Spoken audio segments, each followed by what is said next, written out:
CNA Motorcast, patrocínio Auto Rodas, rodas, pneus e acessórios para veículos de passeio, picapes e veículos especiais. E SPA Window Film, películas automotivas e residenciais e envelopamento de veículos.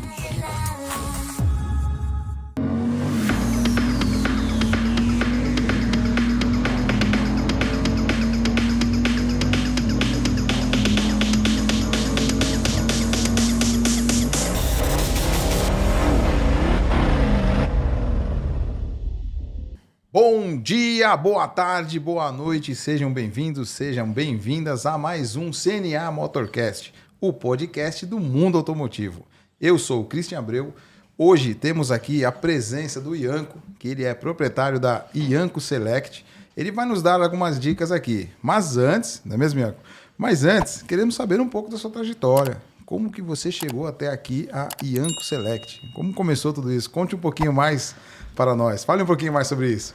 Bom, primeiro agradecer a você o convite, né? Me senti muito honrado. A gente, esses dias tomando um café, e você me convidou, me falou do teu projeto. Então, de verdade, muito feliz em estar aqui. E a gente falou, né? Que bom a gente poder estar aqui e contar um pouquinho da nossa história, da nossa trajetória. Bom, enfim, eu cheguei em Campo Grande em 1997 e, de verdade, a última coisa que eu achei que fosse ser na minha vida fosse ser vendedor de automóvel, né?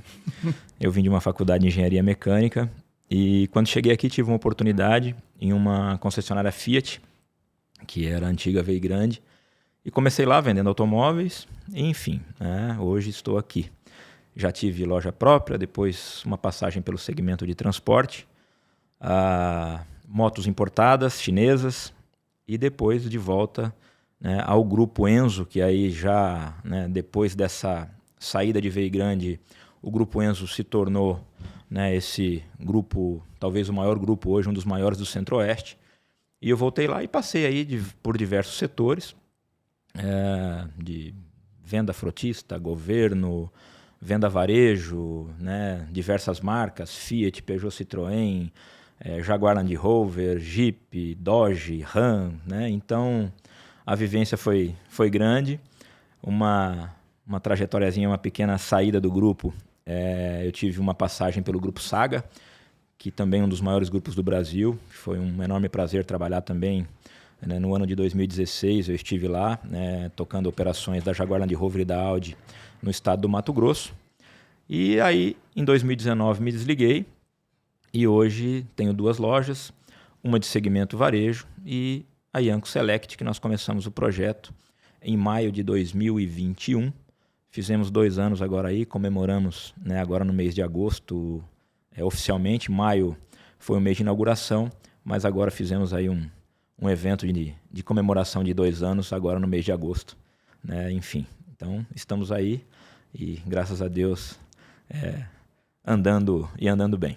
Que bom. E que baita evento, né? A gente vai falar um pouquinho mais à frente desse evento, que realmente deu uma sacudida aqui no Mato Grosso do Sul como um todo, né? E reverberou, né? Eu tenho bastante contato e amizade em São Paulo, então os caras, você tá aí em Campo Grande, quem que é Ianco e tal? Eu falei, bacana. O evento, né? Claro, as histórias, as vendas e o evento foi bacana. Legal. Então você chegou em 96 aqui em Campo Grande. 97. E aí você já entrou, você comentou no grupo na Vei Grande e depois você ficou no Grupo Enzo. Isso. Na verdade, assim, o Grupo Enzo, ele era antigamente uma concessionária Fiat apenas, né, chamada Vei Grande. Entrei como vendedor de veículos novos lá, fiquei por 1 ano e pouquinho vendendo veículos novos e tive uma oportunidade depois como gestor do departamento de vendas de consórcio, já como gestor, foi minha primeira oportunidade de gestão. Aí fiz um trabalho muito bacana lá também. Enfim, são desafios, experiências que a gente vai adquirindo, né? E fiquei lá por mais quase 1 ano como gestor de vendas de consórcio. Saí do grupo, na verdade, na época na Vei Grande, já para um desafio pessoal. Montei minha primeira loja de automóveis, isso já em 1999. Fiquei por 3 anos com loja de automóveis. Tivemos aquela situação, você vai lembrar, o episódio das Torres Gêmeas em 2001. O mercado mudou bastante ali. Ali eu tive um pouquinho de dificuldade e fui para o segmento de transporte. Tive uma oportunidade, eu tinha um negócio paralelo já também, que eram caminhões, e aí me dediquei ao transporte. Fiquei lá até 2006 aproximadamente, voltei a trabalhar com o automóvel, de 2006 a 2008 somente automóvel, 8 e 9 entrou para mim o segmento de motocicletas importadas. Aí 2008, mais uma vez, né, tivemos aquela situação, e você vai lembrar também, né, que você tem mais ou menos aí a mesma vivência que eu em segmento automotivo. Tivemos aquela crise de 2008, a marolinha, né? Que iniciou com a quebra do banco do Lehman Brothers. Sim. E aí tivemos também uma dificuldade muito grande de financiamentos, enfim, né? Créditos, de fato, foram muito dificultados, a taxa de juros subiu muito. E aí eu tive uma proposta para retornar ao Grupo Enzo. Naquele momento, eu tomei a decisão de verdade de seguir carreira. Eu falei assim, cara, eu acho que os negócios, né, quando você tem... E o Brasil, quando a gente olha para isso, você acaba tendo um pouquinho de insegurança, né? Nós temos uma volatilidade muito grande, né? Incertezas. E aquele momento, para mim, foi um momento um pouco temerário, né? A gente veio de... Eu já tinha tido um episódio lá atrás, em 2001. Em 2008, novamente.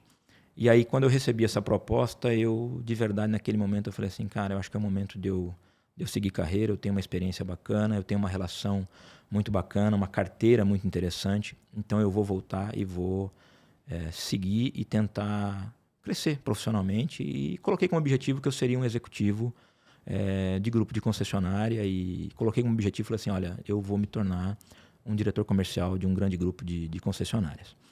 E comecei como gerente de vendas a governo, fiquei 1 ano trabalhando com licitação. Foi um aprendizado enorme, diria para você, assim, talvez um dos trabalhos mais desafiadores, porque o grupo tem até hoje, na verdade, uma veia muito forte com a licitação, vende ao Brasil inteiro, né? Fiquei 1 ano nesse departamento e depois recebi um convite para assumir a gerência de venda frotista. Então, um novo desafio, até aproveitando essa minha rede de relacionamentos, né, de empresas, transportes, né, indústria. Fizemos um trabalho muito legal também, fiquei ali por mais 1 ano aproximadamente. E aí veio talvez o meu maior desafio, assumir uma gerência, uma cadeira de venda a varejo. Então eu assumi a gerência da concessionária Fiat ali, da Joaquim Murtinho, né? Assumi a primeira equipe, daí de fato uma equipe grande. Naquela época o mercado borbulhando, o mercado crescendo, e ali eu tinha uma equipe ali de aproximadamente 18 a 20 profissionais. Então, ali talvez o grande desafio de gestão de equipe, de liderança, mas muito bacana. Então, ali eu entendi que, primeiro, eu gostava daquilo, né, do automóvel, da liderança, da gestão, né, voltando automaticamente para a sala de aula, né, não só através da concessionária, mas é aquilo que a gente fala, né, e você vive esse mundo também. A montadora, ela acaba te proporcionando muita coisa, né? A montadora, ela te ensina muito. Os grupos, os grandes grupos de concessionária também, né? Eu falo assim, a nossa grande escola, e hoje eu posso dizer que grande parte daquilo que eu sei e daquilo que eu aplico hoje dentro das minhas lojas, eu sou muito grato, né, ao Grupo Enzo, Grupo Saga e as montadoras as quais eu tive a oportunidade de trabalhar e de representar. E aí sim, Fiat, Jeep, Chrysler, Dodge, Ram, Jaguar, Land Rover, Volvo, a própria Peugeot e Citroën. Então, assim, os eventos, os treinamentos, Brasil, Inglaterra, Portugal. Então, assim, as montadoras, elas te dão, de fato, bagagens que o mundo normal não te dá, né? Ela te dá oportunidades de conhecimento, de produto, de pessoas, de networking, de troca, que eu diria que o mundo normal ele não te dá, né? Então, esse mundo corporativo, ele é muito atrativo para quem gosta, obviamente, para quem tem essa aptidão para aprender, ele te leva a esse conhecimento e a esse, de fato, ao know-how que você tem, que você acaba tendo e, obviamente, conseguindo aplicar em um negócio que é o que eu consigo fazer hoje, né? Então, essa vivência foi muito bacana e esse aprendizado muito legal. Quando eu fiquei com, né, e lembro disso até hoje, até 2013, e você vai lembrar também, a gente, em agosto de 2013, nós tivemos aquela questão de redução de impostos e isenção de IPI e tudo. Foi o último mês que eu estive na Fiat como gestor. E as duas concessionárias, o Grupo Enzo tinha Joaquim Murtinho e Costa e Silva. Naquele mês nós faturamos 810 veículos 0 quilômetro. Foi recorde de venda absoluto. O mercado de Campo Grande, acho que vendeu 3.500 carros, emplacou. Foi uma loucura aquele mês. E naquele mês eu recebi o convite, que era algo que eu esperava e que eu buscava, e um segmento que me atraía, que era o segmento premium. E ali eu recebi o meu convite para assumir a operação da Jaguar Land Rover do grupo.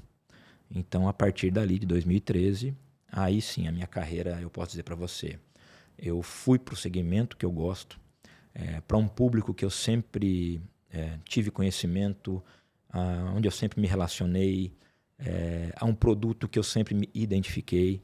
Então, ali eu posso falar para você assim, parece que a minha vida automotiva, ela já havia começado há muito tempo, mas ali, de verdade, aquilo para mim incorporou. Aquilo para mim foi, acho que o combustível que faltava, né, a alegria que faltava mesmo, e acho que aquilo foi o complemento daquilo tudo que eu sempre desejei, né?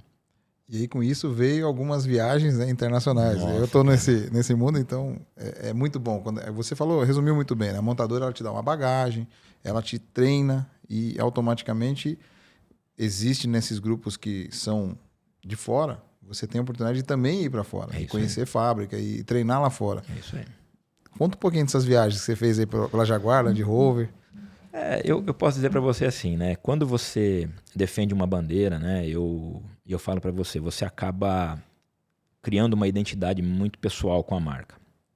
Apesar de ter representado algumas bandeiras, eu tenho, por exemplo, uma identificação e uma identidade, vamos dizer assim, uma paixão muito grande pela Jaguar Land Rover, obviamente mais pela Land Rover, né?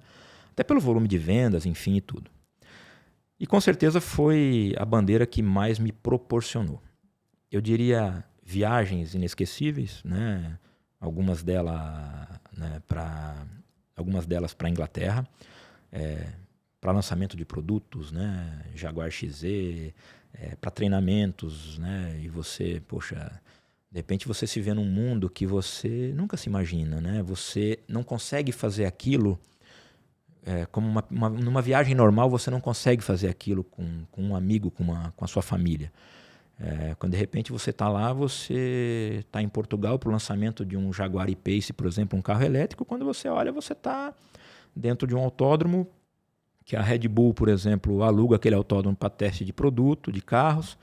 E de repente você está lá com ex-pilotos de Fórmula 1 pilotando para você. Você tendo a oportunidade de pilotar carros esportivos dentro de um autódromo oficial, onde carros de Fórmula 1 estão ali e fazem testes. Né? Você tem viagens maravilhosas, em hotéis maravilhosos, maravilhosos, com treinamentos com profissionais de alto gabarito de fábrica, profissionais contratados pela montadora para te dar todo aquele suporte que você precisa para tocar a tua operação, né? Então, assim, porque quando você olha para aquilo tudo, as montadoras elas exigem que você tenha essa qualificação, né? A Land Rover eu me lembro muito bem, né, que para você assumir uma diretoria comercial, você tinha que ser um profissional que eles chamavam de, né, ou completar um ciclo chamado Master Level. E esse Master Level eram sequências de treinamento que você tinha que cumprir no Brasil e fora do Brasil. Então isso eu falo para você, isso é um currículo, cara, enriquecedor. Isso é algo que... E o conhecimento, você sabe, Cris, é algo que ninguém tira de você, né? Então, essa experiência, essa vivência, eu falo para você, não tem preço. Nada, eu falo para você, vai substituir isso que eu vivi, né? E não é a viagem, eu estou lá em Portugal. Não, cara, é aquele momento, são aquelas pessoas, são aquelas trocas. Você está ali com dealers, você está ali com com profissionais de outras áreas, de outros países, né? De repente você está ali com concessionários da Índia, da África, da Rússia, da Austrália, quer dizer, todo mundo junto ali e você falando assim, cara, como é que funciona isso aqui? Né? Como é que é o teu produto aqui? Como é que você atende? Como é que é a sua experiência em relação a isso? E o principal de tudo isso, seja Jaguar Land Rover, BMW, Audi, Mercedes, né, Volvo, a marca Premium ela tem uma premissa da experiência, né, do atendimento de qualidade, daquilo que você de fato quer gerar ao teu cliente. E não é porque o produto, cada um com a sua característica, ele tem suas qualidades, né? Obviamente, né? Uma coisa ou outra ali que agrade mais a um, né? Seja o design ou motorização ou detalhes de fato, mas o que vai diferenciar é a experiência que cada produto vai gerar e, claro, a preferência. De repente, aquele produto ele vai te gerar uma experiência diferente ou vai te dar uma expectativa ou um atrativo diferente que vai fazer você optar por um ou outro, ou o próprio atendimento que um consultor ou uma concessionária vai te dar naquele momento vai fazer você se atrair ou não, né, por um determinado produto. Então, assim, eu acho que tudo isso transforma a gente ou molda em você, ou forja em você o profissional que você é e, obviamente, né, tudo isso que ela faz é para que você tenha a capacidade de replicar aquilo para a tua equipe. Na época era isso, né? Quer dizer, o conhecimento também dentro de você ele não serve para absolutamente nada, né? Então, eu acho que o gostoso de tudo isso é você trazer aquele conhecimento, chamar a tua equipe, e acho que o mais difícil hoje é isso, né? Seja naquela época como gestor, como diretor comercial e hoje como proprietário, é você ter uma visão de negócio. Primeiro, você tem lá uma montadora naquela época com uma visão de negócio. É você comprar aquela ideia, né, da montadora, e obviamente você tem que comprar aquilo porque você está defendendo aquela bandeira, concordando ou não, né, com tudo aquilo, replicar aquilo para todos, vender aquela ideia, fazer com que todos concordem, né, e aí sim, né, você fazer daquele negócio um sucesso, né. E hoje é a mesma situação, quer dizer, hoje eu tenho a minha visão de negócio, teoricamente hoje eu sou a minha montadora, né. Eu preciso colocar para a minha equipe a minha visão de negócio, quer dizer, todo aquele conhecimento que eu adquiri nesses, vamos pensar, 25 anos de experiência, vamos pensar assim, porque a experiência começou lá desde a primeira Palio Weekend que eu vendi, vamos dizer assim, que foi o primeiro carro que eu vendi. E até hoje, quer dizer, o que eu quero para o meu negócio, que tipo de experiência eu quero gerar para o meu cliente. Quer dizer, porque não é fácil hoje, acho que talvez a escolha mais assertiva que eu fiz, ou que eu tive, né, no começo a gente tem dúvida, foi colocar o meu nome no meu negócio. Quer dizer, vamos falar, cara, você é louco? Não, poxa. Eu acho que até hoje eu fui um cara que fiz muito mais o bem, né? E eu acho que o meu nome remete muito mais a coisas boas do que a ruins, né? Claro que a gente nunca agrada a todo mundo, né? E obviamente erramos no meio do caminho, né? Mas é essa a responsabilidade que eu quero. Eu quero que aquele nome que esteja ali, que está na minha fachada, ou, né, no totem ali nas minhas duas empresas, remetam às coisas boas, né? A coisas boas, a honestidade, a transparência, a produto, a processo, né? A experiência de venda, atendimento. Então, eu acho que é isso. Muito bom. E a gente sempre... A escola nossa que nem eu tive uma escola, né, de empresas, como você falou, referência. Eu trabalhei em vários grupos, né? Eu trabalhei em Gran Brasil, eu trabalhei na Eurobike. E a última, e hoje estou no grupo Autobel, né? Sou muito grato, estou lá. E o grupo Eurobike foi uma das frases que ficou na minha cabeça. E aí lá o dono falava que é o Henrique, você teve o contato, você você vai contar essa história pra gente, a Audi veio para cá, e você na primeira, vamos dizer, na penúltima negociação, você ainda estava no grupo, e aí você articulou ali e participou da negociação. Mas a gente vai voltar lá. Uma das frases que ele diz, e diz até hoje, é que a marca é sempre maior do que nós. Exatamente. Né? E aí, quando você fala que colocou a sua marca, o seu nome, então você tem dois desafios, né? É enaltecer a marca levando o seu nome, né? Então, cara, é interessante. E hoje a gente não vê marcas assim, né? Com o nome do dono. Então, assim, agora pegando um gancho, peguei aqui meu CNA Motorcast, que é meu nome, né? Que é o Cristiano Barretti de Abreu. Então, estou trazendo a minha marca ao nome. Então, é bem bacana. E aí, quando foi a virada de chave, Ianco, do grupo, né? O último grupo seu foi o Grupo Enzo. Grupo Enzo. Uhum. E qual foi a virada? Você falou, agora eu vou seguir carreira, vamos dizer, solo, né? Que seria abrir a sua marca, ter o seu negócio e estar onde você está aqui hoje. Então vamos lá. Talvez seja a primeira vez hoje que eu vou falar isso abertamente, né? Pô, que legal, privilégio de ser Motorcast, isso pessoal. Aí, vamos lá. Porque é muito difícil quando você fala da tua vida profissional, né? E obviamente eu vou falar, quando a gente fala de profissional aqui, a gente vai falar também, a gente acaba entrando no lado pessoal. A nossa vida profissional não tem como você não vincular ao teu lado pessoal. O Grupo Enzo, eu falo para vocês com certeza, ele foi a grande escola da minha vida. E eu diria para você, e como eu já falei, né? Gratidão mesmo. Né? Como você fala assim, olha, gratidão aos grupos que eu passei. Em setembro de 2018, eu tomei uma decisão por divergências que eu estava tendo no grupo, porque chega um determinado momento em que você olha para você como profissional e você começa a entender que você está perdendo a sua essência como profissional. Né? E quando eu falo de essência, primeiro, eu era um profissional respeitadíssimo, muito bem posicionado, muito bem remunerado. Então, zero reclamação em relação a isso. Mas a essência é o que eu sou como profissional e se eu estou conseguindo atuar da forma que eu sou como profissional. E se você não consegue mais, porque você parte para uma situação em que você começa a conflitar com a cultura organizacional da empresa.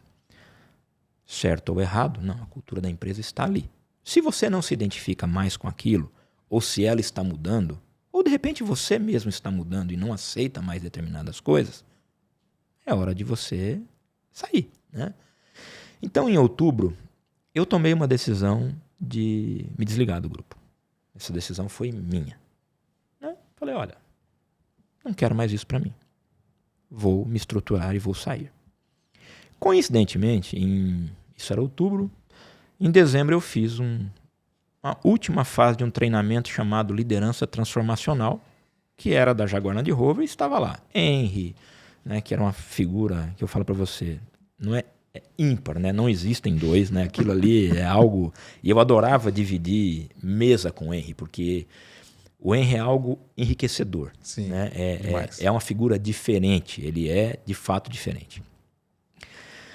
E naquele dia, cara, eu tive uma situação muito diferente, assim, porque terminando aquele almoço, o treinamento terminou, eu tinha voo à noite, o Henry me abordou. E olha que eu tô falando coisas confidenciais aqui, né?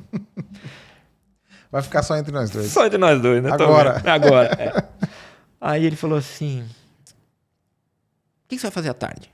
Eu falei, cara, nada. Ele falou, vai lá conhecer a McLaren, pô. Vai lá tomar um café comigo. Eu falei, pô, cara, que maravilha, pô. Fico muito feliz. Se você me convidar, vou lá tomar um café com você, sim. Obviamente eu entendi que aquilo era uma sondagenzinha, né? Beleza. Eu falei, poxa, eu vou lá, maravilha. Fiz aquele bate-papo com o Henry. Passou mais uns 15, 20 minutinhos. O Munhoz, um dos sócios do grupo Newland de Fortaleza, que hoje também é concessionário Porsche lá agora, me abordou e falou assim, Ianco, tudo bem, beleza. E eu também. A mesma viagem desse treinamento que eu fiz para a Inglaterra, de um outro treinamento, que estava o Henry, estava o Munhoz também, e nós dividimos também a mesma mesa. Munhoz me pergunta, aí já um pouco mais aberto, assim, falou assim, você tá feliz no Grupo Enzo? Falei, opa, o que tá acontecendo, né? Que treinamento é esse, poxa, né? Falei, Munhoz, tô, mas por quê? Não, cara, eu queria saber se a gente poderia, se você me der um sinal verde, eu gostaria de conversar com você. Nós vamos ter uma vaga a partir de janeiro para uma diretoria estratégica de novos negócios, tal. E, de repente, a gente gostaria de contar com você para um novo projeto, tal. Falei, poxa, que bacana, que honra, né, cara? Estar ali num treinamento e sendo convidado por 2 grandes dealers, né? Sim. Maravilha. E aquilo ali, cara, poxa, me deu uma autoconfiança tão bacana. Eu falei, cara, que legal isso, né? E, maravilha. Terminamos o almoço, 2 e pouquinho, fui lá para a McLaren. Poxa, Henry, maravilhoso, aquele jeito, foi lá, me mostrou. Coincidentemente, aquele dia tinha uma McLaren Senna lá, que era da família Senna. Me mostrou a concessionária, a operação, sondou, tal. E me sondou até onde eu entendi, para tocar a operação Porsche BMW em Brasília. Olhei para aquilo e falei, poxa, que legal. Ainda trabalhando no Grupo Enzo, mas olhando para um horizonte, falei, cara, eu tenho possibilidades aqui. Fui embora. Munhoz me fez uma outra ligação, perguntando se eu poderia ir para Fortaleza na segunda semana de janeiro. Falei, caramba, o negócio tá legal, né? Beleza. Só que o inesperado era, dia 2 de janeiro, eu tive uma, não vou dizer uma grata surpresa. 7h30 da manhã, sentei na minha sala, no Grupo Enzo, fazendo minha reunião. Tinha uma reunião 6h30 da tarde com os meus gestores, estava preparando pauta de reunião. Fui chamado pelo Fernando Salles, que era o diretor corporativo do Grupo Enzo. E aí sim, minha surpresa, eu fui chamado e fui desligado do Grupo Enzo, né? Nesse momento, de verdade, tudo aquilo que estava acontecendo, para mim, obviamente, você toma um banho de água fria, né? Baque de imediato ali, porque né? por mais que você tenha toda uma situação, quando você está quando tudo aquilo está sob seu controle, sob seu comando, é uma coisa. De repente aquilo não estava mais. Eu falei, porra, peraí. E você começa a se questionar como profissional, como tudo. Onde foi que eu errei? O que está acontecendo? O que eu fiz? Por quê? Por que isso? Por que aquilo? Mas, decisão do grupo. Talvez ali naquele momento, da mesma forma que eu tinha feito aquela leitura, talvez o grupo também tenha feito, né? Mas você não consegue enxergar daquilo. Para você, a tocada está normal, né? Então, foram decisões daquele momento tomadas e eu acho que elas foram corretas ali. Acho que, no meu entendimento, os dois acertaram. Era um fim de ciclo, né? 2 dias depois, recebi um telefonema, talvez de uma das pessoas mais emblemáticas que eu tive na minha carreira também, Sérgio Maia, dono do Grupo Saga. Já tinha trabalhado com ele uma vez por 1 ano. E diria para você, um dos caras mais fantásticos com quem eu trabalhei na minha vida. Eu acho que 1 ano com ele foram suficientes para um crescimento meu em 5 anos de Grupo Enzo. Tá? Enriquecedor mesmo. Cara, o que está acontecendo? Fiquei sabendo da tua saída, tô. Isso era uma terça. Sexta-feira ele falou assim, ó, tua passagem está comprada, quero almoçar com você sexta-feira aqui em Goiânia. Falei, mas certo, nem que fosse só pra gente almoçar. Tá bom, beleza. E me fez um convite para retornar ao Grupo Saga. Para aí sim trabalhar, escolher as operações que eu gostaria e ficar em Goiás e Minas Gerais. Então assim, esse momento, para mim, ele foi muito confuso. Até que um amigo, Nicomedes, da TV Morena, não sei se você o conhece, ele é diretor executivo da TV. Muito amigo também, fiz uma pós-graduação de gestão de negócios com ele. E Nico é um cara muito sábio, assim, né? E me ligou na época. E eu lembro que ele me fez 3 perguntas assim. Ele falou assim, cara, como é que você tá? Eu falei, Nico, tô bem, meio abalado ainda, né? Porque você fica, querendo ou não, por mais experiência que você tenha, né? Ele falou, cara, fica tranquilo, pô. Você sabe quem você é. Nós sabemos quem você é. Ele falou, mas eu vou te fazer algumas perguntas. Posso? Tem essa liberdade? Eu falei, toda. Ele falou, você tem um colchão financeiro? Eu falei, tem, pô. Tá bom. Então faz um favor pro seu amigo aqui. Eu falei, faço. Toma nenhuma decisão agora não. Tira 15 dias de travesseiro. Falou, tudo que você fizer agora, nesses 15 dias, vai ser por emoção. Não vai ser nada com razão. Então, cara, sim ou não, 15 dias de travesseiro, meu velho. Pensa. E ali, eu falei, cara, esse cara tem razão. E ele falou assim, agora pega um caderno e um lápis. E de fato eu fui e fiz aquilo. Peguei um caderno lá e falei, fala, bicho. Ele falou assim, responde uma pergunta pra você. Eu quero ir embora de Campo Grande? Eu não cheguei a escrever a pergunta. Quando ele falou isso pra mim, a resposta veio pra mim. Eu falei, não. Não. Então aquilo, eu falo pra você, eu arrepio, porque eu falo assim, cara, foi um momento de escolha na minha vida ali que eu falei assim, porque naquele momento eu falo assim, em que grupo eu vou me encaixar em Campo Grande? Né? Naquela posição que eu estava, muito difícil, né? Então vamos falar de Autobel, vamos falar de Raviera. Acabou, Descautol, não, né? Então era complicado tomar essa decisão naquele momento por uma questão de posicionamento, uma questão financeira, né? Ponto. Sim. E aí ele falou assim, cara, você conhece todo mundo aqui, você é um cara bem posicionado. Bicho, calma, né? E realmente foi isso. E ali eu me acalmei um pouquinho, tal, né? Fui para Goiânia, almocei com o Sérgio, tranquilo, normal. Me pediu para escolher operações. Falei, Sérgio, eu preciso voltar, preciso colocar a cabeça em ordem e tal. E ali naquele momento, voltei e já voltei com a ideia. Falei assim, cara, eu vou montar de novo uma loja de automóveis. Óbvio, para montar uma loja, você tem 2 negócios que você precisa. Ponto. Dinheiro, né? Vamos dizer 3. E equipe, né? Então, assim, a grana, tudo bem, eu tinha um colchão financeiro para viver, não para montar um negócio, né? E aí, os amigos vieram, investidores, né? E aí eu fui começando naquilo ali. Então, o gatilho foi esse, quer dizer, ele foi uma necessidade, foi uma escolha, né? E claro, sempre pensando assim, em que momento eu vou estar novamente no segmento premium, né? Porque a distância era muito grande, né? Você está ali numa loja de segmento varejo e outra. A minha carteira estava lá. E eu tive que fazer um planejamento para aquilo. Bom, eu em X anos eu preciso estar aqui, né? Então, abri a loja na Fernando Corrêa, que é uma loja onde eu trabalho com segmento varejo. Consegui alguns investidores que me ajudaram no começo. E falei assim, em 2 anos eu não quero ter nenhum dinheiro de investidor mais aqui e quero ter X de capital próprio. Cara, e fui atrás. Em 31 de dezembro de 2020, 19 e 20, eu fechei minha posição financeira e eu vi que daquela meta que eu tinha traçado, eu ultrapassei R$23 mil. É ótimo. Exato. Acabou. E devolvi todo o dinheiro dos meus investidores. Então ali, cara, naquele momento eu falei assim, cara, que legal, né? Tivemos a situação da pandemia. E aí a pandemia, sim, pro segmento automotivo, nós não podemos esconder isso, né? Nós nem precisamos esconder. E acho que para muitos segmentos a pandemia ela foi muito, muito boa para esses negócios, né?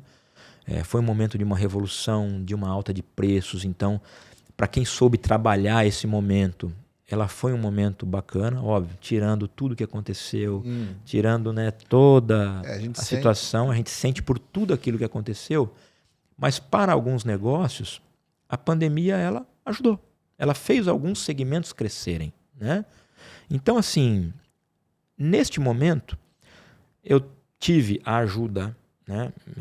E aí uma outra pessoa, a gente fala assim, né? Nós sempre tivemos pessoas no nosso caminho, né?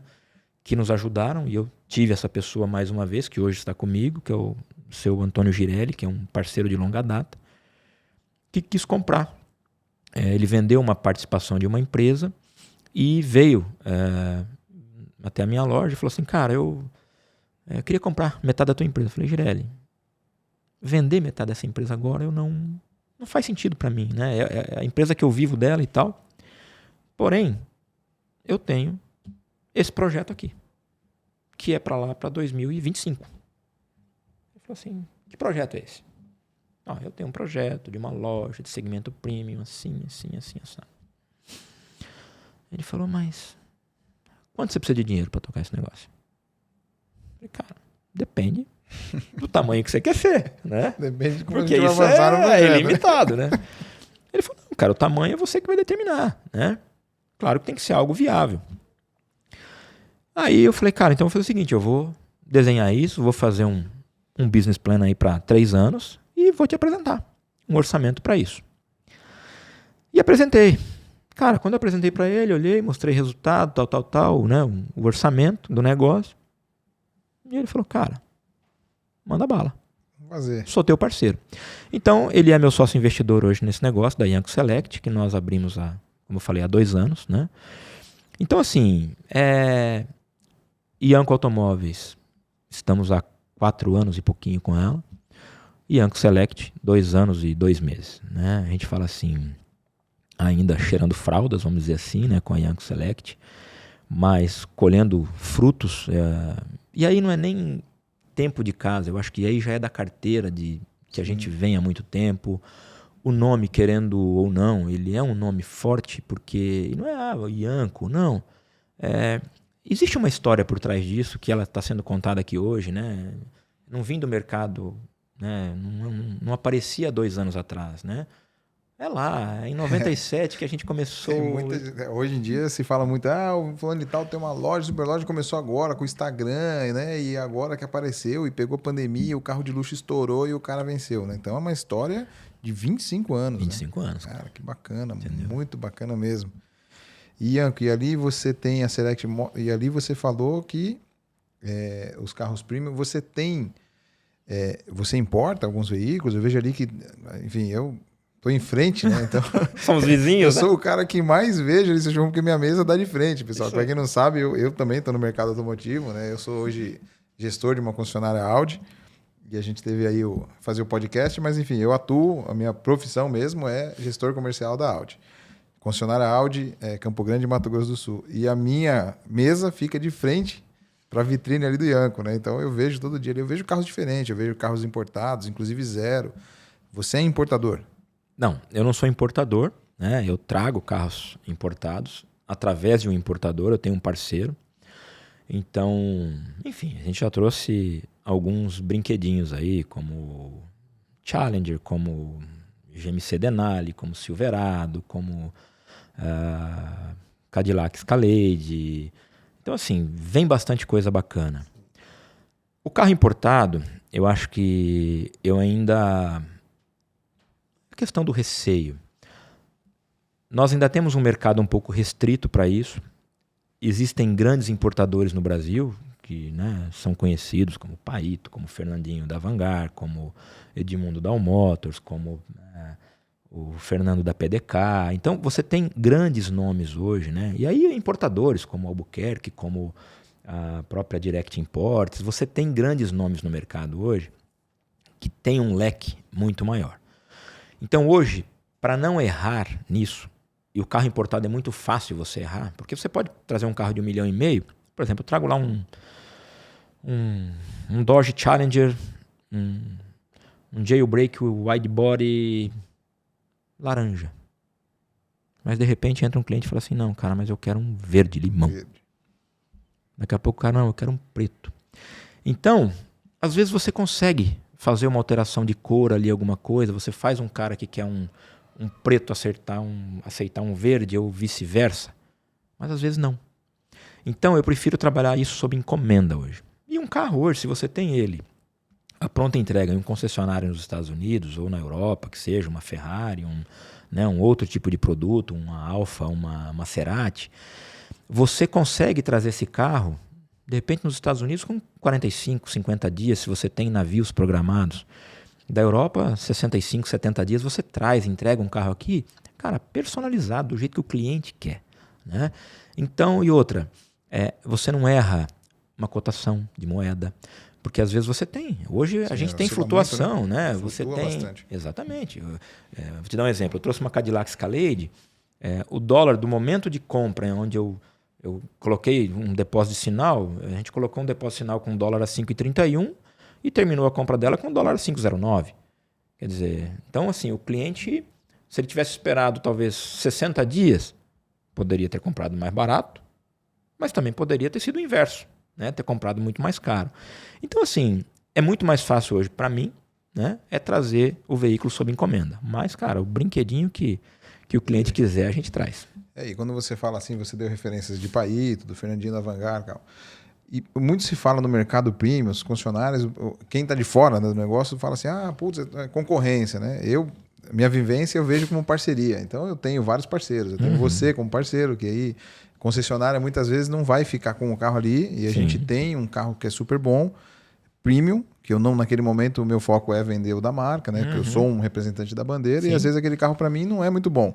Mas é bom para você, é bom para o Paito, é bom para o Fernandinho, enfim. E a gente se relaciona muito bem, né? Eu como concessionária. Como os lojistas, como que vocês vê essa questão? Eu brinco, tem pessoas que falam concorrência, mas eu sinto muito assim, eu vejo muita proximidade, né? Eu acompanho aí os podcasts, eu vejo esses caras e todo mundo se conhece, né? E não tem uma concorrência, né? É parceria. Como que é? Como que você vê isso e como que você trata isso? Cara, eu falo para você assim, eu acho que isso é uma relação de muita simplicidade. E eu diria para você, eu acho que hoje, talvez nós aqui no Mato Grosso do Sul, e eu vou falar assim, né? Nós temos grandes lojistas também no interior do estado, mas mais concentrados aqui na capital, né? É porque nós temos um estado com muito poucos municípios, né? São 78 municípios apenas, e Campo Grande não adianta, as grandes lojas estão concentradas aqui. Quando você olha para os grandes lojistas do Brasil, e aí vamos falar vou dar o exemplo, Fernandinho, Davangari e Paito. A relação, né, nós participamos de um grupo de revendedores, né, nesse grupo aqui, acho que só eu e Fábio Anashi estamos nesse grupo. Quando você olha para a interação desses caras, o nível de amizade, de cumplicidade e de parceria desses caras, é de se admirar, cara, porque assim, os caras se ajudam sem nenhum tipo de vaidade. Sem nenhum tipo de ego. Cara, o cara fala de um carro, Paito fala de um carro, o Fernandinho pega o caminhão e manda entregar o carro no pai. É uma coisa muito, muito louca isso. Então, quando você fala dos seus competidores, né, eu acho que talvez falta um pouquinho dessa comunicação. E não estou dizendo que, não, relaciona-se muito bem aqui. Né? Mas quando você olha para esses caras, eles estão um nível acima deste relacionamento. Mas aqui, a gente tem grandes personalidades também, né? Eu acho que o grande nome, e eu vou te dizer até do estado aqui, é o Fábio Anashi. O Fábio começou com loja, e eu lembro até hoje assim, né? Um dia ele me ligou, eu já estava com loja também, ele falou, cara, vem aqui, vamos ver um negócio comigo. E aí a gente foi ali hoje onde há stickers ali, e ele falou assim, tá vendo esse terreno aqui? O que você acha? Eu vou comprar. Pô, hoje é a loja dele, quer dizer, aquele imóvel é dele, o Fábio é um cara super estruturado, não existe ninguém hoje com uma estrutura como a dele, financeira, loja, carteira, credibilidade. Então ele, eu diria para você assim, é o paizão de todos ali, é o cara que começou, é o precursor do segmento premium. E, na verdade, ele sempre trabalhou com premium. O Fábio foi um cara que ele segmentou desde quando ele começou. Né? Ele sempre foi um cara muito criterioso com tudo aquilo que ele fez. Cara, a loja... poxa, eu lembro da inauguração da loja do Fábio. Né? Eu lembro das palavras que esse cara falou no discurso dele. Né? Então, assim, o cuidado que ele teve com tudo. Né? O capricho que ele tem até hoje com a loja. Né? Você não vê alguém falar um A sobre Fábio Anashi hoje. Assim como tem Marcelinho da Vemais, que deixou de ser concessionário, agora está ali. Recentemente abriu. Né? Abriu. O Ianco deu um spoiler aí. Na verdade, vocês que estão acompanhando o podcast, o episódio passado foi o Fábio Anashi. Né? Na verdade, o retrasado foi o Fábio Anashi. Então a gente teve o primeiro, o Ianco não sabe disso, a gente está gravando esses. Então o primeiro foi o Fábio, o segundo foi o Cristiano. Agora eu posso falar que vocês já assistiram, porque já passou. Já passou. O terceiro está sendo o Ianco, está sendo muito bacana. E o Fábio contou realmente a história dele, foi bem bacana. O que o Ianco está falando aqui é uma verdade. Eu cheguei recentemente em Campo Grande, né? Tenho 6 anos aqui, então as pessoas que me relacionei, eu vejo realmente, tem todo tipo, né?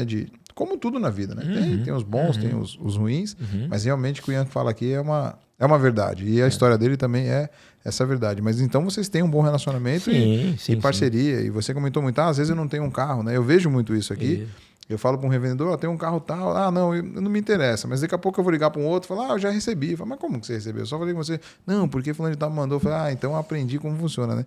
É uma rede, né? É uma rede. E tem que estar conectado, né? Tem que estar conectado. E eu falo assim, hoje nós temos uma situação que eu diria para você assim, há 20 anos atrás nós não tínhamos, né? Hoje nós temos a informação de uma forma muito rápida. Esse cliente, ele transita em todas as lojas. Ele não é mais seu. Claro que você tem o teu cliente de carteira, mas o teu produto hoje e o teu atendimento determina muita coisa hoje também, né? Então hoje, o que eu vou te dizer assim, o que a Ianco Select hoje tem como objetivo ou como missão? Vender produtos que não tenham objeção. Então, a gente quer trabalhar desta forma, porque o produto hoje, Fábio tem bom produto, Concept tem bom produto, Macan tem bom produto, Marcelinho tem bom produto. E óbvio que cada um deles, agora, né, o Ricardo da Tupperware lá junto com o Edson, abriram a Rica Motors também, outro baita parceiro, né? Estrutura. Estiveram lá no evento também. Então, assim, é isso, é troca. Cara, você tem? Não tenho. Faz? Não faço. Manda o carro para cá? Posso pegar? É isso, né? Porque esse cliente ele está transitando e às vezes a coisa que eu mais quero é o quê? É que meu produto seja vendido. Sim. Por ele ou por quem quer que seja, né? Você sabe disso. Nós vivemos de giro de estoque, Sim. a gente vive de vender produto, né? Então, assim, o que eu quero, de fato, quando o meu cliente venha para a minha loja, e eu acho que todos eles querem, gerar algum tipo de experiência para o seu cliente, né? E todo mundo, e quando vem alguém, como Fábio estava ali, Marcelo está vindo agora, Rica Motors está vindo agora, né, com o Edson, todo mundo está fazendo essa régua subir, cara. Né? Então, assim, Ianco vem com alguma coisa diferente, vai mexer com o mercado do Fábio. O Marcelinho vem, vai mexer com o Ianco e Fábio. A Rica Motors vai mexer com o Ianco, Fábio, Marcelinho. E assim vai. E quem não estiver pronto, cabeça aberta, peito aberto para aceitar isso, cara, é de fato porque não está preparado para o mercado, seja para qualquer lugar que ele tiver. Né? E você sabe disso, né? Sim. E isso é bom, na verdade, quando a gente fala para o Estado, também é relevância, né? Traz muito, para o cliente é bom, porque cada vez a gente trazendo novidade, e quando você traz, um traz, o outro traz, e aí você consegue precificar isso e fazer com que o preço fique justo, né, para o consumidor, e isso é muito bom, né? É isso aí. Você já respondeu algumas perguntas que eu já ia colocar aqui, né? E aí, pessoal, fica a dica. Esses nomes que o Ianco falou são pessoas que eu me relaciono, tenho um relacionamento bom. Eu acho que foi muito positivo esse podcast, porque eu tenho acesso a todos eles, e a gente tem um canal livre, então assim, a gente sempre se relacionou muito bem, com muita transparência, né? Esse nosso mercado tem muito disso, né? Que não é tão transparente, tem algumas coisas ocultas, enfim. Mas que isso aqui é aberto, a gente pode falar. Inclusive você que está aí, tem alguma pergunta ou tem algum convidado que você queira aqui, deixa aí nos comentários e vamos trazer ele aqui. Tem um ponto que eu queria abordar com você. Você comentou nas suas viagens que foi fazer um treinamento de um carro elétrico. Uhum. E aí fica essa questão, né? A gente que gosta de gasolina, a gente começou lá atrás, né? Começamos quase na mesma época, por coincidência, eu comecei em 97. Você falou da Harley Candy, eu vendi diferente de você. Foi minha primeira venda que eu fiz de uma Harley Candy, mas foi um consórcio. Que eu comecei no consórcio, eu contei minha história do consórcio lá atrás, mas foi consórcio. E aí, quando você fala de... Eu perdi um pouco o raciocínio, eu emocionei, né? O carro elétrico, do carro elétrico, a gente entrando nesse tema, o que você me fala sobre o carro elétrico? Qual que é a sua visão e o que você pensa sobre isso? Isso é polêmico, né? Você sabe. Muito polêmico. A gente já teve aqui... bem divergentes. E assim, é legal, pessoal, que as perguntas às vezes são as mesmas, mas são respondidas por profissionais e pessoas que entendem, né, de carro e respostas com certeza vão ser diferentes. E aí vamos ouvir um pouquinho do Ianco. Eu falo assim, eu acho que nós precisamos entender duas situações. Primeiro é uma questão de mercado. Segundo é uma questão de sentimento, né? Estrutura, infraestrutura. Tem N fatores aí que a gente vai discutir. Mas vamos lá. Esse treinamento da Jaguar Land Rover, ou este lançamento de produto da Jaguar foi em 2018. Então vamos lá. 18, 19, 20, 21, 22, 23. Fazem 5 anos que eu estive em Portugal. Esse carro foi o E-Pace. É um carro na época de 400 cavalos, um carro de 0 a 100 de 3,2 segundos. Uma máquina. E esse carro nós saímos de um hotel no Algarve para ir para o autódromo do Algarve pilotando isso. Sensação bacana, estranha ao mesmo tempo, porque é um carro que acelera muito, de repente você tira o pé, ele tem o freio motor dele automático ali, né? Ele acelera e freia, é muito diferente a tocada. Mas ok. Quando você vem e espera e tem a expectativa de que esse carro venha, você está na Europa é uma coisa, você vai lá, você está em Paris, você está em Londres, você vê carros plugados em tomadas e sendo carregados ali. Carros pequenos, para aluguel. Você vai ali, você passa um cartão de crédito, você libera aquele carro e sai andar com ele e devolve ele em outro lugar da cidade. Ponto. Cidades e países estruturados para isso. Beleza. Então lá, eu ficava imaginando assim, e isso no Brasil? Beleza. Ano passado, eu estive nos Estados Unidos, minha filha foi fazer um intercâmbio lá. Beleza, então você está olhando todo esse movimento e tentando entender assim, como é que isso vai se replicar no Brasil? Porque você está vendo chegar, primeiro, o carro elétrico, obviamente, mas num primeiro momento o híbrido. Né? Então, que já é, vamos dizer assim, a metade do caminho. A transição. A transição. E quando você olha para o híbrido, você fala assim, cara, mas o híbrido tem autonomia, a grande maioria deles 40 km, 50 km, tal, né? Isso funciona, não funciona e tal. Quando eu cheguei lá, nós desembarcamos em Nova York, eu aluguei um carro e fomos até a cidade de Rochester. 26 graus abaixo de zero, quase divisa com o Canadá. Cheguei no hotel assim, em frente ao hotel tinha uma concessionária Tesla. Só que a hora que eu cheguei no hotel, eram 3 hotéis, um do lado do outro, assim, hotelzinho bacana, assim, tipo estilo Ibis, assim. E eu tô dizendo Ibis porque é aquela coisa funcional do americano. E cada hotel, cara, com 8 estaçõezinhas de carregamento. E tudo com 4, 5 carros já plugados ali. 90% dos carros Tesla. Eu falava, caramba, cara. Tá aqui, né? O futuro tá aqui, não. O presente tá aqui. Isso aqui já é realidade aqui, né? E aí você começa a viajar. Eu comecei a prestar atenção naquilo que eu não tinha prestado atenção na estrada. E no posto de combustível? Quer dizer, ele já tem fonte de carregamento rápido, de 2 horas, tal. Então, aquilo já é um mercado muito diferente. Primeiro, de fonte de energia elétrica para tudo aquilo, para não ter um colapso de energia, né? E cultura do país já para estar com aquilo. Beleza. Quando eu olho isso para o Brasil hoje, a gente se depara com algumas realidades diferentes. Então, às vezes eu questiono algum cliente meu, e não estou dizendo que isso não vai ser uma realidade, tá? Mas eu acho que nós ainda, pro 100% elétrico, nós ainda temos um caminho a percorrer, né? Exemplo. Questiono lá, Dr. Luiz Lani, por exemplo. Lani comprou um e-Pace. Aí eu falo, mas Lani, e se você quiser ir para Ponta Porã, fazer um bate-volta? Como é que você faz? Não faço. Ah, Ianco, mas quem compra carro elétrico hoje viaja de avião. Não, mas para Ponta Porã você não vai de avião, cara. Né?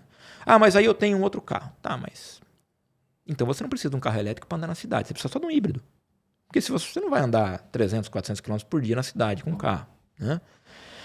Então, esses questionamentos... Por que eu falo isso para você? Você vai hoje, vamos dizer, você vai se hospedar no Pousada do Bosque hoje.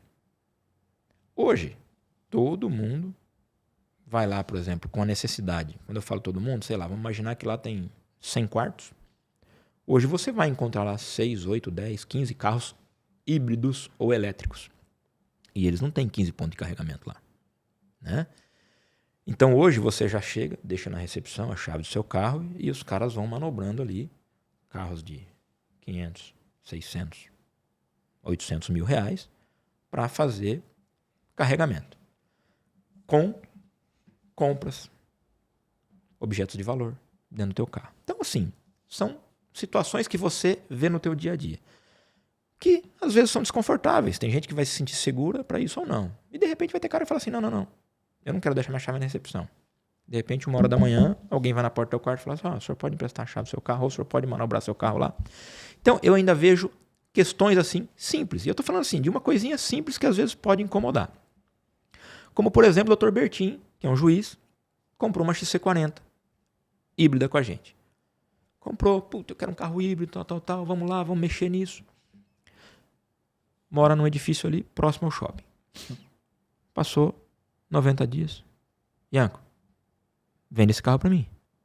Mas o Dr. Bertin não gostou do carro, adorei. Mas meu prédio não tem condições de ter tomada. Consigo carregar o carro. Mas como assim? Não pode. A gente fez uma reunião de condomínio. Por quê? Outros também querem ter. E a gente não consegue. A estrutura do prédio hoje não permite que ele tenha carregamento. Não existe como. Nem se a gente quiser hoje colocar estações, não existe tubulação para isso, não existe de onde buscar energia para isso. Então, são detalhezinhos que você olha para isso e fala assim, nós ainda... os prédios novos já estão vindo com infraestrutura para isso. Ok. Então, são detalhes que eu falo assim, Ianco, você desacredita? Não. Eu acho que nós estamos vivendo o momento do carro híbrido agora. O elétrico, a gente está acompanhando, eu acompanho o mercado, recebo dados de mercado. Cara, tá crescendo pra caramba, né? Você olha números, você vê aí BYD, você vê a GWM, você vê Volvo, você vê todas essas marcas hoje com os carros 100% elétricos estão crescendo substancialmente. Nós precisamos entender em que momento essa infraestrutura vai colapsar ou não. Então, esse é um ponto para mim. Acompanhando um pouco, não, que você não perca seu raciocínio, mas acompanhando um pouco. Eu que estou na montadora, né, a gente representa marcas e já tem, que nem você vê hoje na Europa.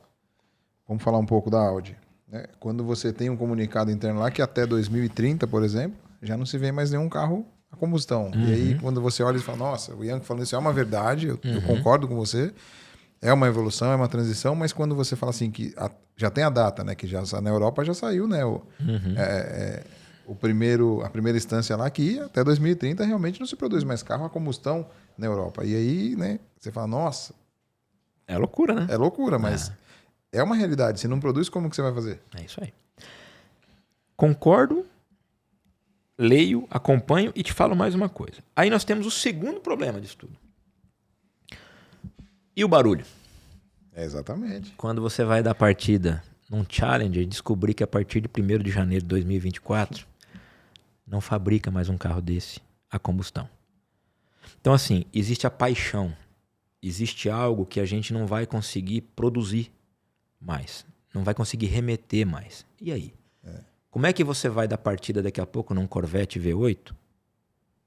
Não vai dar partida. Não vai. Tem. Você vai ligar, abriu a tela, né? Computador. É isso.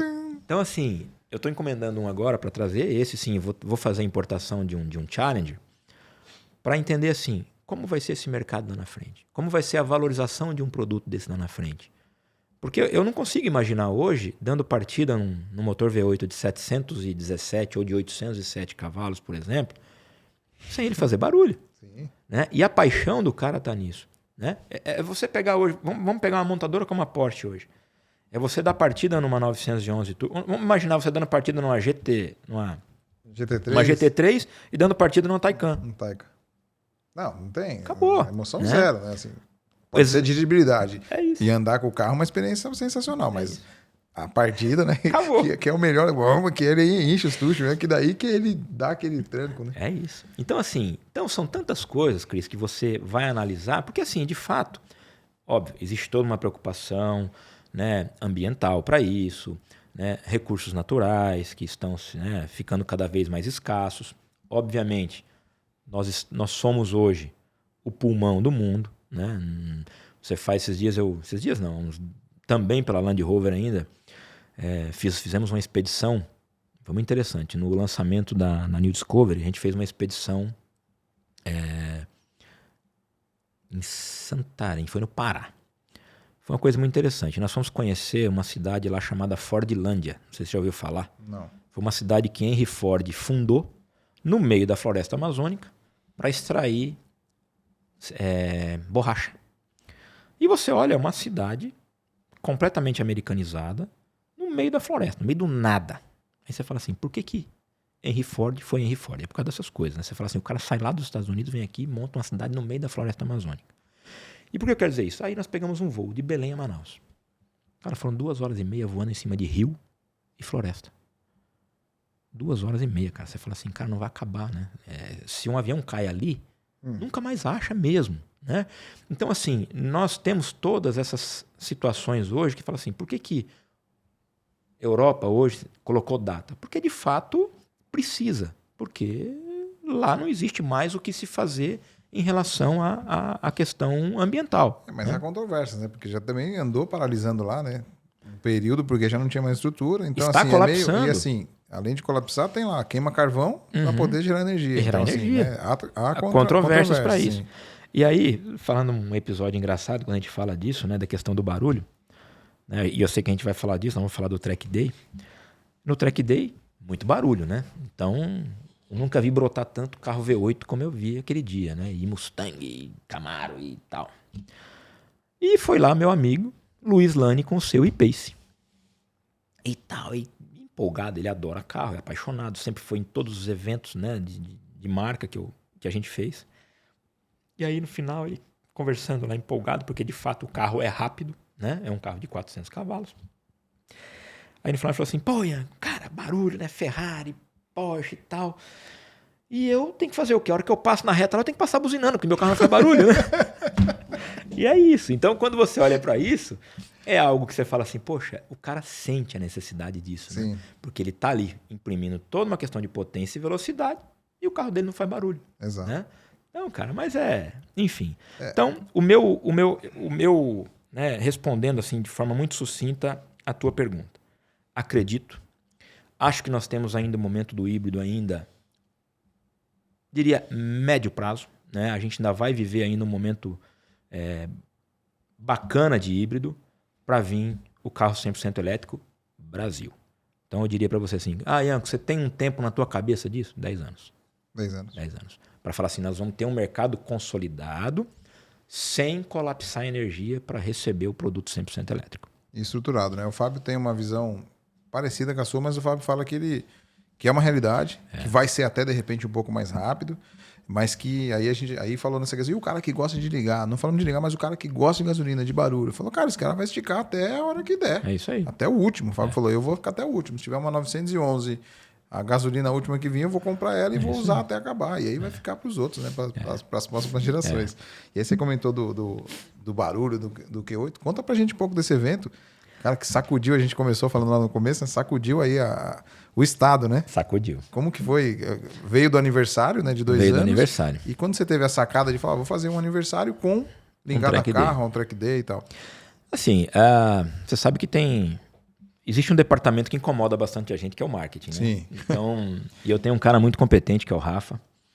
E a gente veio falando bastante sobre isso, né? Sobre o Rafa evento queria de 2 estar aqui anos. hoje, né, Rafa? Mas depois você vai assistir, Rafa. você vai ver que realmente, cara, não foi possível, mas não é porque eu não quis, né? Realmente. Faltou espaço para você, Rafa. Mas não vai faltar oportunidade. Não vai. E o Rafa sempre foi um cara muito ativo, assim.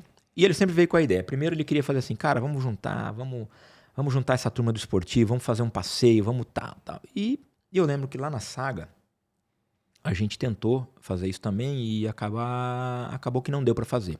A gente queria fazer um passeio de Cuiabá até o Lago do Manso. Não sei se você já ouviu falar no Lago do Manso e tal. Pô, seria um passeio muito bacana.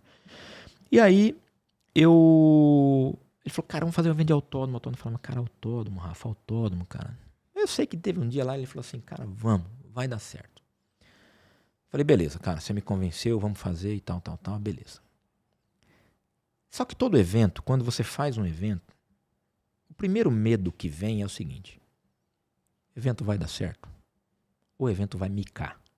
Porque, cara, de fato é difícil, porque evento, eu tenho um conceito de evento assim, ou você faz ele bem feito, bem estruturado, ou não faz, cara, né? E evento bem feito, o investimento é alto, né? Então a gente começou a desenhar um evento, tal, e faz, e aí vem todo aquele know-how que você tem do quê? De montadora. Sim. Então, vamos fazer um evento parecido com um evento de montadora. Marcamos a data, uns 75 dias antes, alugamos o autódromo e começamos a desenhar. Cara, queremos isso de comida, queremos isso de estrutura e tal. E o evento foi encarecendo. Foi encarecendo e criando o corpo. E eu, de fato, tinha uma preocupação e, de repente, eu chamei os vendedores e falei assim, cara, será que a gente coloca 10 carros na pista e 50 clientes aqui? Ianco, acho que a gente coloca assim, pô. Falei, cara, eu tenho medo. De verdade, assim. Eu tenho medo por quê? Porque eu já vi eventos muito ruins no autódromo. Por quê? Porque não tinha infraestrutura, então esse cliente não vai lá. E o que eu queria, na verdade, porque quando você vai em evento de autódromo em track day, você fornece o carro, você dá a experiência ao cliente com um carro de montador e com um piloto lá. E eu cheguei até a fazer contato com Stock Car, para trazer um carro de Stock Car, com piloto de Stock Car, para fazer aquela volta rápida com o cliente, mas aí você faz a conta do custo, você faz a conta do tempo que você vai perder com isso. De repente eu tive um negócio, falei assim, cara, peraí, eu acho que a grande sacada vai estar em fazer o cliente andar com o carro dele na pista. Eu acho que esse é o grande negócio. É o cara, de fato, pilotar o carro dele ali. E eu acho que aí o evento começou a criar corpo. A gente começou a fazer o barulho.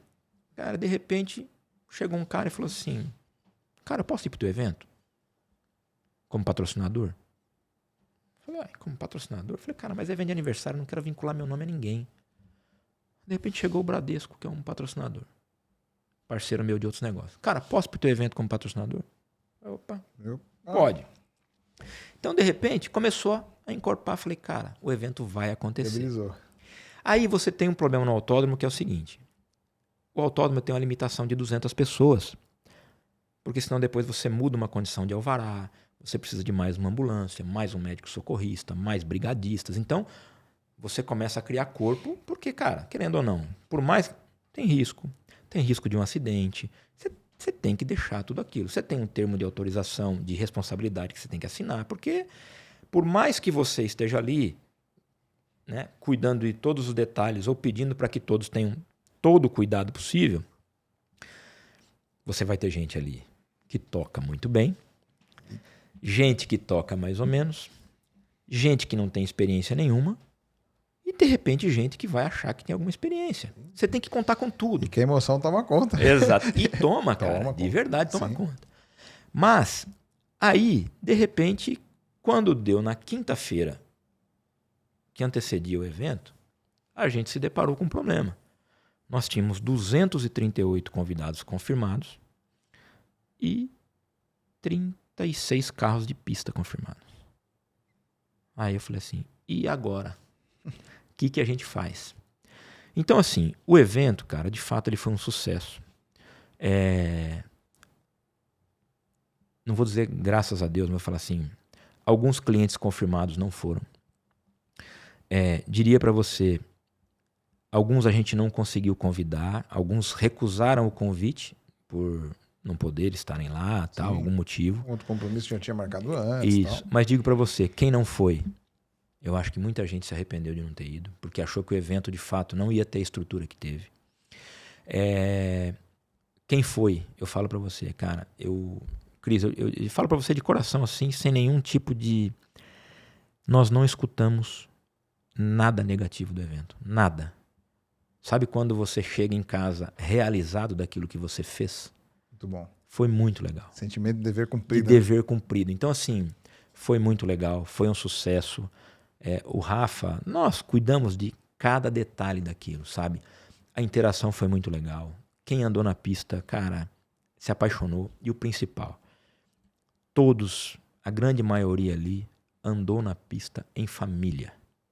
Pegou-lo de Ferrari com filho, pegou-lo de Ferrari com a filha, Passarelli de Panamera com filho, com filha, Igor de RS7 com filho, o Serginho Balbuena de 911 com filho. Então, assim, cara, aquilo foi uma curtição, né? Então, assim, o que os caras querem hoje?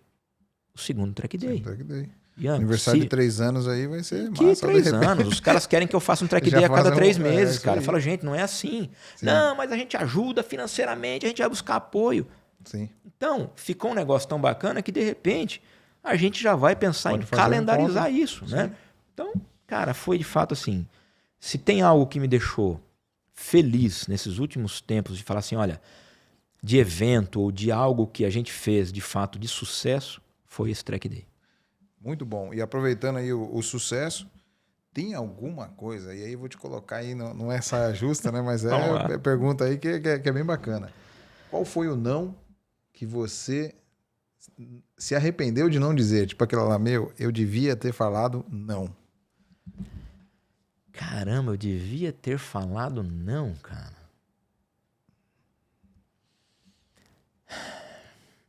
Poxa vida, você me deixar na saia justa, hein? Boa, né? Essa pergunta é boa. Essa quando a gente faz, todo mundo fica... Ian, deixa eu dar uma voltinha nesse carro aí, pô. Não, né? Vai lá, não sei o quê, alguma história, né? Sempre tem.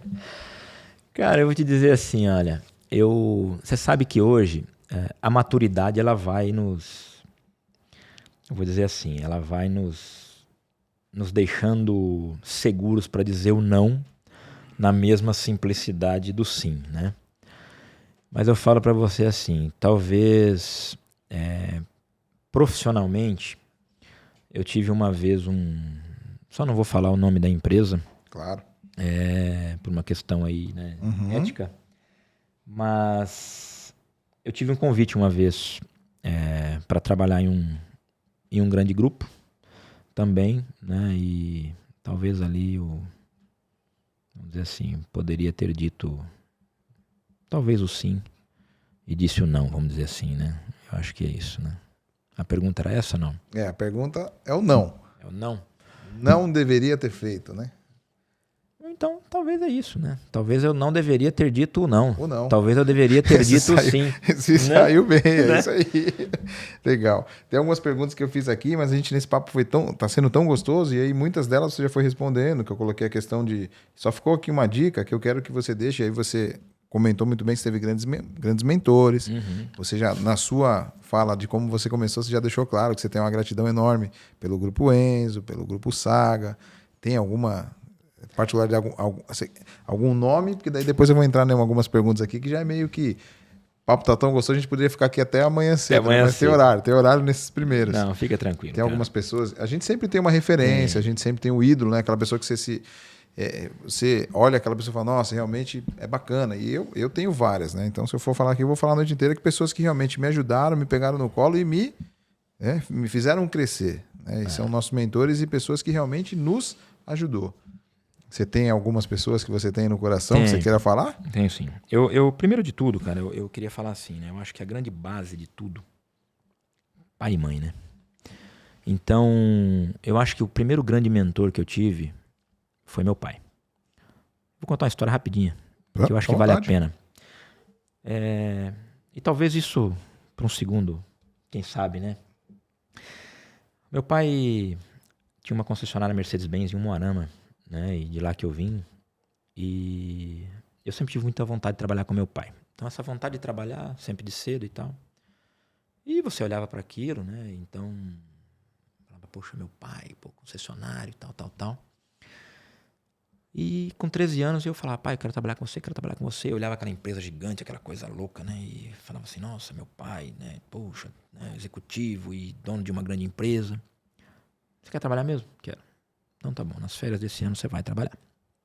Aí tá bom, beleza. Então, empresa, segundo, terceiro andar lá, a sala do meu pai lá em cima, aquela sala gigante e tal. Eu falei, puta, meu pai vai colocar do lado dele pra trabalhar e tal. Beleza. E talvez ali, Cris, e eu falo pra você isso com certeza, que talvez essa tenha sido o meu primeiro grande aprendizado na vida.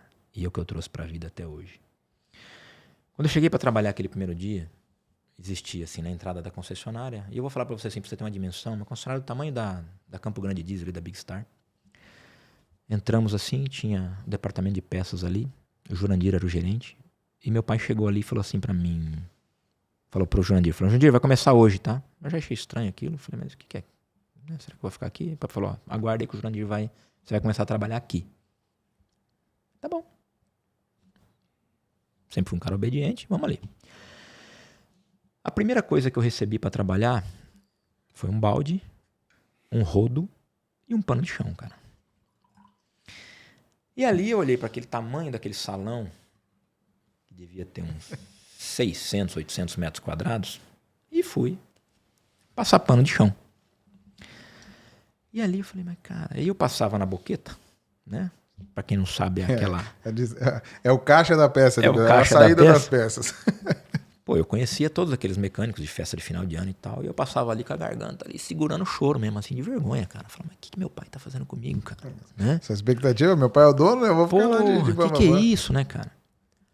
Uma semana ali, 10 dias e tal, dali a pouco, agora você vai passar espanador aqui nas prateleiras de peça, tal.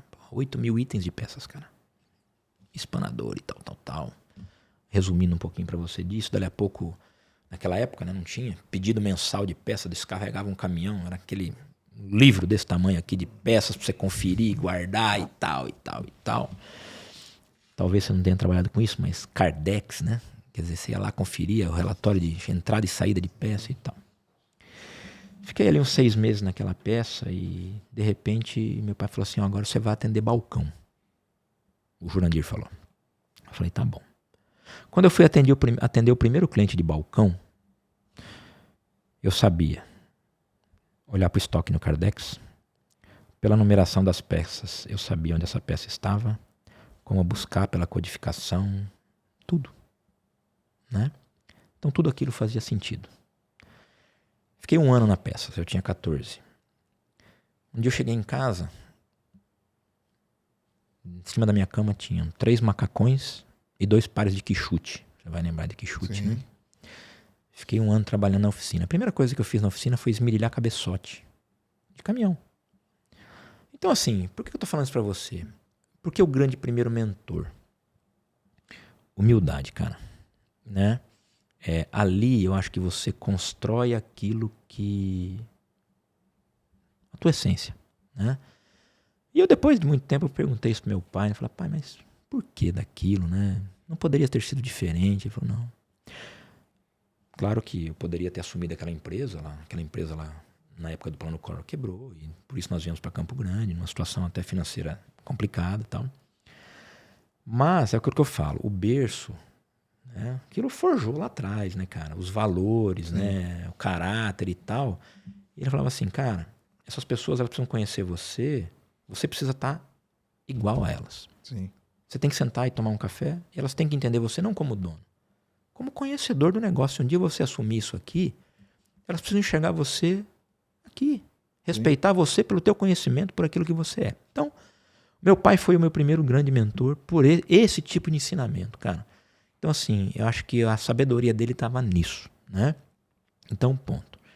Grupo Enzo, para mim, Nilson, que é o sócio minoritário do grupo, ele é um sócio lá, e é o cara que me deu a primeira oportunidade, que abriu as portas para mim lá, e que acreditou e falou assim, você é vendedor. Eu falava, não sou. Ele falou, você é.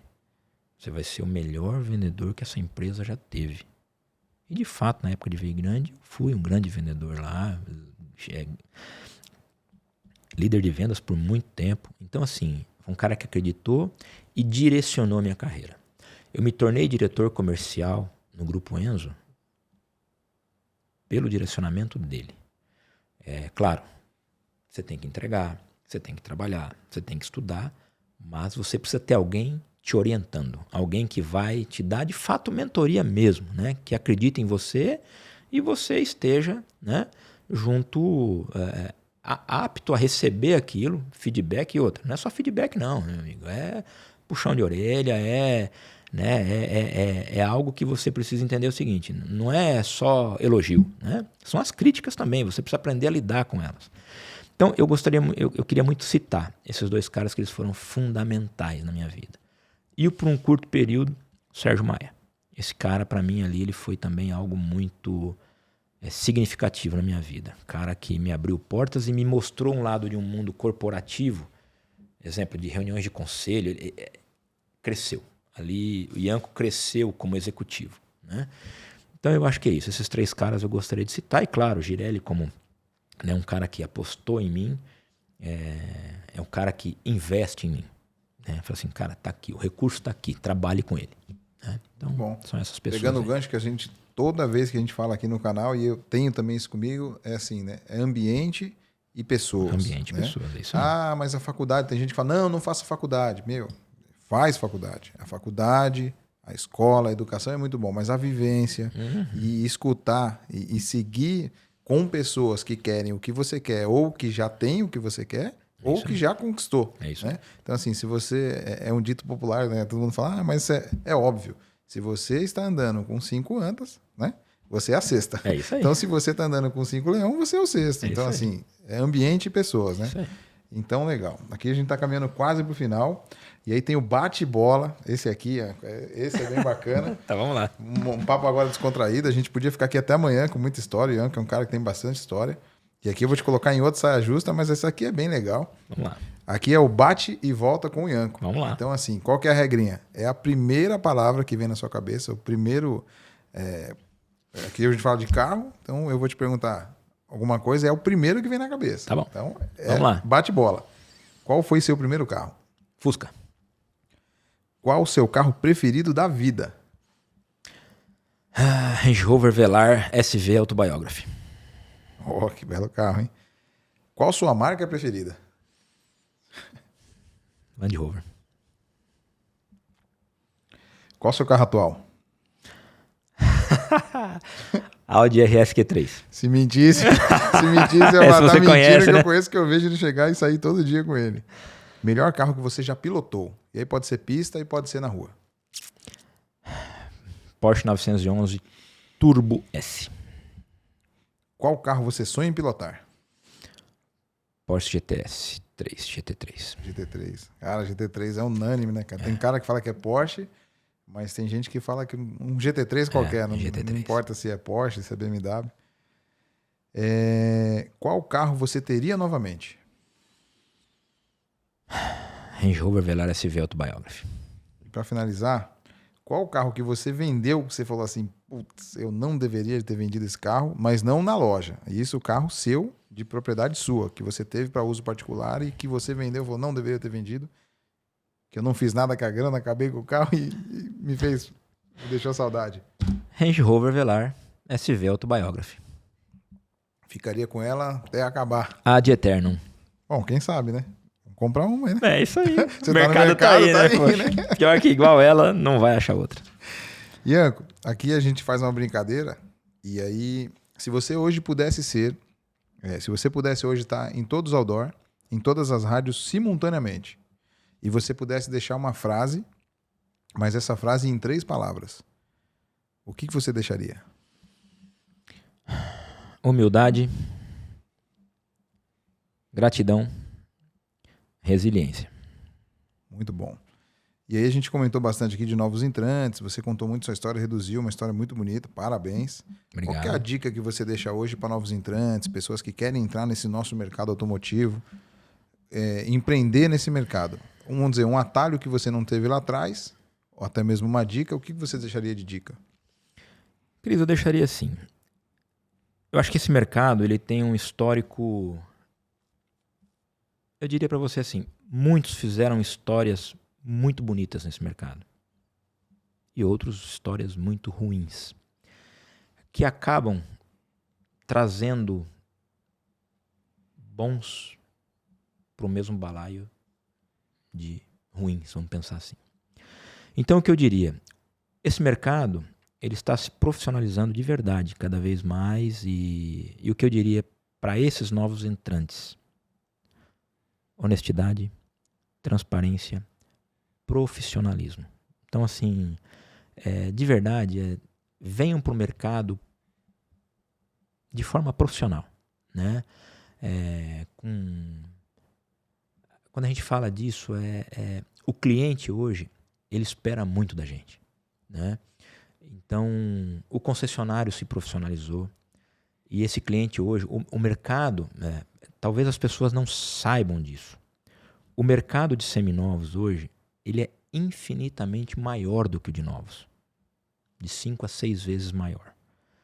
E esse cliente hoje, ele está aqui, ele está circulando entre todos nós, né? Você é um concessionário de carro zero, mas você vende o seminovo.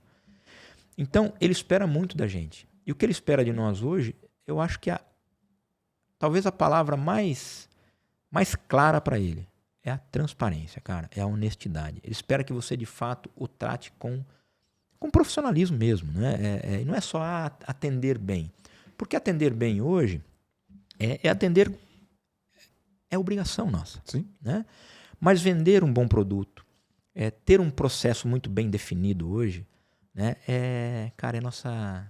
Acho que é mantra, tem que ser mantra. Então, para quem estiver entrando, acho que o meu recado é esse, cara. Venha, mas venha estruturado, né? Venha para fazer um trabalho digno daquilo que é hoje, daquilo que o mercado de seminovos representa hoje. Coração aberto, né? E Coração pegando o aberto. gancho que você falou, é muito importante mesmo, porque hoje a internet está aí. Se eu quiser comprar um carro sozinho, eu posso ir lá comprar na internet e trazer, mas eu não quero risco, eu quero transparência. É isso. E o mais importante, e aí é uma coisa que a gente aprende e trago assim, nesses anos todos, é a qualificação. Então assim, porque quando você vende um produto ou um carro para aquele cliente que não serve, você ali provavelmente perdeu esse cliente, porque não é o carro que ele servia. Então, assim, a dica que fica, pessoal, qualificação, entenda as necessidades do seu cliente. Se ele precisa de um carro para família, é um SUV, não vai colocar um carro que ele não vai usar. Então, assim, você tem que qualificar e entender o que realmente ele precisa. Então, qualificação das necessidades, já fica a dica aí. E, Ianco, tem alguma coisa que você... Esse momento a gente deixa aberto, antes de eu fazer a pergunta final aqui, que ela é muito boa. Você quer deixar algum recado? Você quer dizer alguma coisa?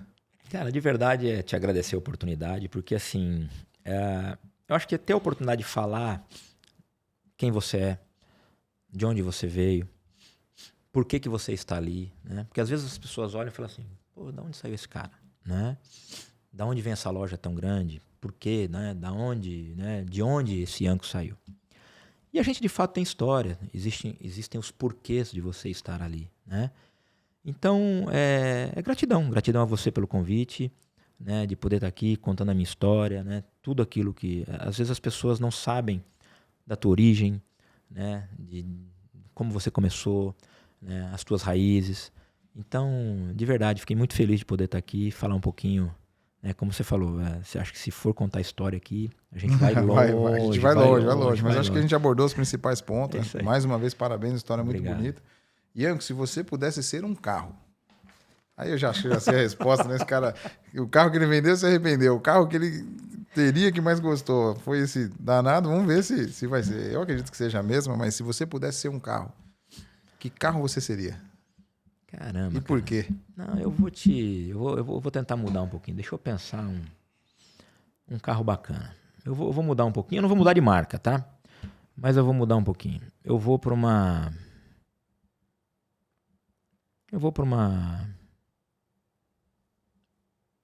Range Rover SV Autobiography V8 530 HP. Por quê? É um carro robusto, forte, requinte,